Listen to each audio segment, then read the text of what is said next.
When I was about 6 or 7 years old, I had my own bedroom, all the way at the far end of the house, opposite from where my parents slept. I was the kind of kid who worried about everything. My imagination was too big, sometimes too dark for my own good. We lived in an old farmhouse that had been in my dad's family for generations. The place was miles away from the nearest town, quiet, surrounded by endless fields, the kind of silence that made every creak and rustle sound louder than it should. The best part, at least for my dad, was that we weren't completely alone out there. His entire family lived close. His parents, brothers, sisters, cousins all scattered around within a few miles. The land had history, and every house seemed to carry a piece of it. Before we moved in, my aunt had lived in that farmhouse. Back then, she was married, but when the marriage fell apart, she couldn't afford to keep the place anymore, so she moved into town, and my parents bought it from her. I never thought much of that, until one night changed everything. I don't remember what woke me up. Maybe a noise, maybe nothing at all. Sometimes you just wake up, but when I opened my eyes, I saw him, a man, standing in the corner of my room. He didn't move, didn't make a sound. He just stood there like a shadow that didn't belong. My chest froze. My mind went blank. I jumped out of bed and ran down the hallway screaming for my parents. My voice echoed through the old wooden house, and within seconds, Mom and Dad came rushing out, half asleep, thinking someone had broken in. Dad grabbed a flashlight and followed me back to my room. They searched every corner, every closet, under the bed, nothing. Mom touched my forehead. "No fever," she said softly. Dad sighed and told me I probably had a bad dream. They let me crawl between them in their bed that night. I didn't sleep.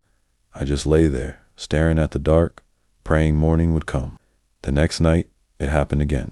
This time, the man was outside my window, just standing there, watching. I screamed. My parents came running, and again nothing.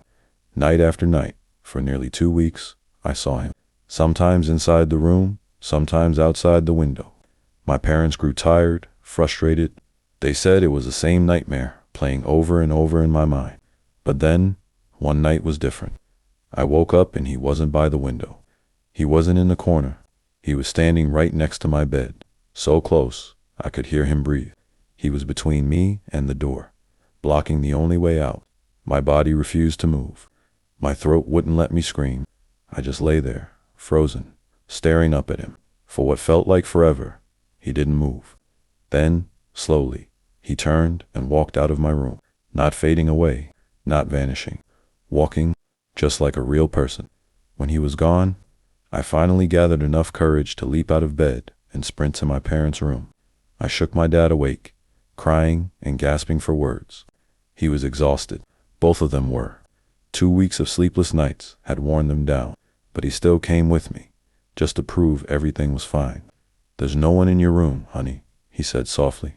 But there was. And this time, I had proof. When Dad turned on the light, his face went pale. There were muddy footprints all over the wooden floor, leading from my bed straight out of the door. Real footprints. Wet, heavy, the mud still fresh. Dad didn't say a word. He just followed them down the hallway, his flashlight trembling in his hand. They stopped near the back door, the one that led to the laundry room. The next day, things started to make sense, in the worst way possible. Dad called my aunt, and that's when she told him something she never thought to mention before. Her ex-husband, the man she divorced before moving out, had recently been released from a mental hospital. He was a Vietnam War veteran who had been captured and tortured overseas. The things he went through broke something inside him. After the divorce, he'd spiraled further. Doctors said he was getting better, but they were wrong. When he got out, he went back to the only place that ever felt like home, our house. He didn't know she'd sold it. He didn't know new people lived there, and no one knew he still had a key. The locks had never been changed. That's how he'd been getting in every night, slipping quietly through the back door, wandering through the house, standing in my room like he used to when it was still his. We never saw him again after that night. Dad changed every lock in the house the next morning, but I'll never forget that face in the darkness, or the sound of his boots on the floor. Sometimes, late at night, I still wake up for no reason at all, and for a few seconds, I could almost see him again, standing in the corner of my room. And if you're still here listening, Maybe don't forget to lock your doors tonight, because sometimes the shadows in your room aren't just dreams. Like and subscribe if you're brave enough to sleep tonight. A few years ago, my husband and I went to my cousin's wedding. It was a beautiful event, the kind where the whole family actually manages to show up, which doesn't happen very often. The only problem was, the wedding was about 3 hours away from where we lived, so everyone had to stay overnight. My parents, my sister, and my brother were lucky. They'd booked early and got rooms in a nice hotel right near the wedding venue. We weren't so lucky. By the time we tried to book, the hotel was completely full. I remember being really disappointed because I was excited to stay close to everyone and spend some extra time catching up. Eventually, we found a bed and breakfast, just a mile down the road, an old farmhouse that looked straight out of a postcard. The owners were an elderly couple, sweet and welcoming, the kind of people who made you feel like you'd just arrived at your grandparents' house. The place smelled faintly of flowers and old wood. We dropped off our bags, changed clothes, and then headed back to the hotel to join everyone for drinks at the bar. It turned out to be such a good evening. Laughter, family stories, too many drinks, the kind of night that goes by faster than you want it to. My dad was in top form, buying rounds and making everyone laugh until their stomachs hurt. It was nearly 11 p.m. when we finally decided to head back to our B&B. At first, the walk was peaceful. The night was cool, the road quiet, and we could still hear faint music from the hotel fading behind us. We joked about how romantic it felt, just us two walking hand in hand under the stars. But the further we got, the darker it became.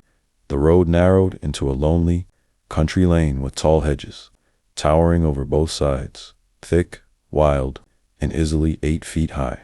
We kept walking, our conversation slowly fading, replaced by the rhythmic crunch of our shoes on gravel. Then, it started this faint rustling sound coming from the hedge on our right. At first, we laughed it off. Probably a rabbit, or maybe just the wind. But when we moved forward, the sound moved to matching our pace. That's when the laughter stopped. We sped up a little. The sound sped up too. It was no longer faint, it was deliberate. Something, or someone, was keeping up with us, moving through the hedge. We couldn't see anything through the dense leaves, but we could hear it. The soft crunch of movement, the brush of branches shifting. "Did you hear that?" my husband whispered. "I think so. Maybe a dog," I said, though my voice didn't sound convincing, not even to me. Now, we were almost jogging. My heart was thudding so hard, I could hear it in my ears. The hedges felt like they were closing in around us. Every few steps, I glanced over my shoulder, half expecting to see someone stepping out of the shadows. When the faint yellow glow of the farmhouse lights finally came into view, it felt like salvation. My hands were shaking as I fumbled with the big old-fashioned key the owners had given us. My husband was practically pressed against my back, both of us trying to stay close to the door. "Hurry," he muttered. "I'm trying," I hissed, fumbling the key at the lock. Behind us, the rustling stopped. Everything went dead silent. Then crunch, a single footstep. The key finally turned, and we tumbled inside, slamming the door behind us. Our hearts were pounding so hard that we barely noticed the chaos we'd just caused. From the corner of the kitchen, the biggest collie dog I'd ever seen suddenly launched into a barking frenzy, deep, booming barks that echoed through the whole house. We tried to calm it down, whispering, petting, apologizing, but it wouldn't stop. I could already imagine the poor old couple upstairs being woken up by the noise. After what felt like forever, the dog finally quieted down, though it kept staring toward the door like it still heard something outside. We didn't sleep much that night. Every creak, every gust of wind made us jump.